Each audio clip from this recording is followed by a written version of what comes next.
जय Hind all of you.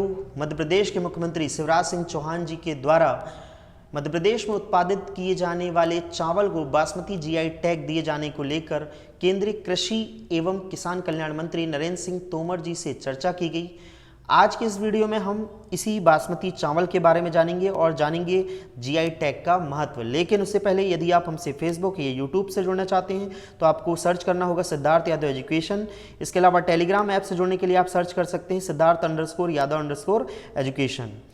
ये tweet है शिवराज सिंह चौहान जी का, जिसमें उन्होंने बताया कि बासमती चावल को जीआई टैग दिए जाने का आग्रह उन्होंने केंद्रीय कृषि एवं किसान कल्याण मंत्री नरेंद्र सिंह तोमर जी से किया है। साथ ही उन्होंने बताया कि मध्य प्रदेश में उत्पादित की जाने वाली ये फसल विदेशों में भी निर्यात की जाती है, मतलब इसका एक्सपोर्ट फॉरेन कंट्रीज में भी किया जाता है और साथ ही इससे लगभग 3000 करोड़ की विदेशी मुद्रा यानी कि फॉरेन करेंसी प्राप्त की जाती है। लेकिन इस फसल के उत्पादन से जो लाभ उन किसानों को जो इसका उत्पादन करते हैं मिलना चाहिए वो उन्हें नहीं मिल रहा है, जिसकी वजह से उन्होंने इसका आग्रह किया कि जल्द से जल्द इसे जीआई टैग प्रदान किया जाए। यदि मैं इसके उत्पादन की बात करूं तो मध्य प्रदेश के लगभग 13 जिलों में इसका काफ़ी अच्छी तरह से उत्पादन किया जाता है। ऐसा नहीं कि सिर्फ इन्हीं 13 जिलों में इसका उत्पादन होता है, लेकिन मुख्यतः आप कह सकते हैं कि इन जिलों में काफ़ी अच्छी मात्रा में बासमती चावल का उत्पादन किया जाता है। ये जिले हैं श्योपुर, मुरैना, भिंड, ग्वालियर, दतिया, शिवपुरी, गुना, विदिशा, रायसेन, सीहोर, होशंगाबाद, नरसिंहपुर और जबलपुर। बात करें बासमती चावल की तो बासमती चावल अपने स्वाद और खुशबू के लिए पहचाना जाता है, लेकिन साथ ही ये खाने में काफ़ी कोमल यानी कि मुलायम होता है। यदि मैं बासमती चावल के पौधे की बात करूं तो ये लंबे और पतले होते हैं, तो जिसकी वजह से जब तेज़ हवाएं चलती हैं तो ये आसानी से ज़मीन में गिर जाते हैं या लेट जाते हैं, जिसकी वजह से काफ़ी नुकसान सहना पड़ता है किसानों को। इसके अलावा इसका जो उत्पादन है वो भी अपेक्षाकृत कम होता है, लेकिन यदि इसकी पैदावार की बात की जाए तो वो काफ़ी उच्च श्रेणी की होती है। इसके अलावा जो बासमती चावल होते हैं ये लगभग 2 प्रकार के होते हैं, एक श्वेत कलर का यानी कि वाइट होता है और एक भूरा कलर का होता है यानी कि जो ब्राउनिश कलर का आपको दिखाई दे रहा होगा।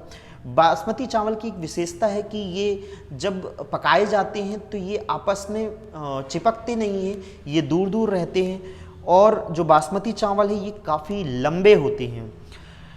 इसके अलावा जो बासमती चावल की किस्में हैं वो अन्य किस्मों में, पुरानी किस्मों की यदि मैं बात करूं तो बासमती 370, बासमती 385, बासमती रणवीर सिंहपुरा यानी कि आरएसपुरा और पूस बासमती काफ़ी प्रसिद्ध हैं।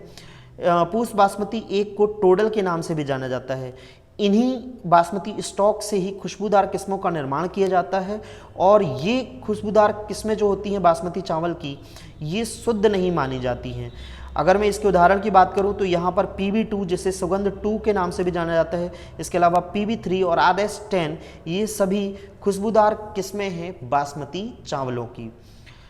इसके अलावा हम बात करते हैं जियोग्राफिकल इंडिकेशन टैग, जिसे हम हिंदी में भौगोलिक संकेतक टैग भी कहते हैं। देखो जीआई टैग मुख्यतः 2 प्रकार से जाना जाता है। वो 2 प्रकार कौन से हैं समझिए। एक होता है जिसमें स्थानीय नाम या मूल स्थान का नाम जुड़ा हुआ होता है, जैसे कि आपने सुना होगा कोल्हापुरी चप्पल। तो चप्पल कहाँ की है? कोल्हापुर। कोल्हापुर एक स्थान है महाराष्ट्र का। और इसके अलावा भी और कई सारे ऐसे नाम सुने होंगे, जैसे कि कांगड़ा पेंटिंग। कांगड़ा एक स्थान का नाम है। तो ऐसे जीआई टैग जो स्थान को आधार बनाते हुए प्रदान किए जाते हैं ये स्थान आधारित जीआई टैग होते हैं। इसके अलावा कुछ जीआई टैग ऐसे ही प्रदान किए जाते हैं जिसमें स्थान का उल्लेख या स्थानों के नाम का उल्लेख नहीं किया जाता है। उदाहरण के लिए आप बासमती चावल ही ले सकते हैं, इसमें किसी भी स्थान का नाम जोड़ा नहीं गया है। इसके अलावा जो कड़कनाथ मुर्गा है जो इससे पहले जीआई टैग के लिए गया था और इसे जीआई टैग प्राप्त भी हो चुका है। ये मुख्यतः जो कड़कनाथ मुर्गा है ये झाबुआ और अलीराजपुर जिले में पाया जाता है, तो इसे भी जीआई टैग मिला है, लेकिन यहाँ पर स्थान के नाम का उपयोग नहीं किया गया है। तो जीआई टैग मुख्यतः 2 प्रकार से दिया जाता है, एक स्थान आधारित और एक गैर स्थान आधारित। तो इस तरह आप समझ चुके होंगे कि जीआई टैग या जो पहचान है वो किसी वस्तु को किस प्रकार से दिया जाता है। अब हम बात करते हैं कि जीआई टैग दिया क्यों जाता है। तो जीआई टैग समझिए कि जो विशेष गुणवत्ता वाली वस्तुएं होती हैं या उत्पाद होते हैं, उन्हें उनकी पहचान दिलाने के लिए, उनकी क्षेत्रीय पहचान दिलाने के लिए भौगोलिक संकेतक टैग यानी कि जियोग्राफिकल इंडिकेशन टैग दिया जाता है। ये जो जीआई टैग दिया जाता है मुख्यतः कृषि उत्पादों यानी कि एग्रीकल्चर प्रोडक्ट्स, प्राकृतिक वस्तुओं यानी कि नेचुरल जो गुड्स होती हैं, इसके अलावा निर्मित वस्तुओं यानी कि जो मैन्युफैक्चरिंग या मैन्युफैक्चर्ड गुड्स होती हैं उनको प्रदान किया जाता है उनकी स्पेशल क्वालिटी के लिए। जो जीआई जियोग्राफिकल इंडिकेशन टैग होता है, ये एक बार रजिस्टर करने के बाद, एक बार उसको पंजीकृत करने के बाद दोबारा 10 साल बाद पंजीकृत करवाना पड़ता है, और ये इस तरह से आप कह सकते हो कि 10 साल के लिए वैध होता है। अब बात करते हैं भौगोलिक संकेतक यानी कि जियोग्राफिकल इंडिकेशन टैग के महत्व की। तो आप इस तरह से इसका महत्व समझिए कि यदि किसी वस्तु या किसी उत्पाद को जीआई टैग प्राप्त हो जाता है तो उसे ना सिर्फ राष्ट्रीय स्तर पर बल्कि अंतर्राष्ट्रीय स्तर पर भी पहचान मिलती है, और यदि किसी वस्तु को इतने ऊंचे स्तर पर पहचान मिलती है तो उसके मांग में भी वृद्धि होती है। तो इस तरह आप देख सकते हैं कि जब किसी वस्तु के मांग में वृद्धि होती है यानी कि उसकी डिमांड इंक्रीज होती है तो उसके प्राइस यानी कि कीमत में भी वृद्धि देखने को मिलती है, और इसका सीधा फायदा मिलता है उसको उत्पादित करने वाले उत्पादक को या उसके प्रोड्यूसर को, यानी कि ऐसे व्यक्ति जो उस वस्तु का उत्पादन करते हैं उसे इस जीआई टैग के मिलने का फायदा डायरेक्टली यानी कि प्रत्यक्ष रूप से होता है।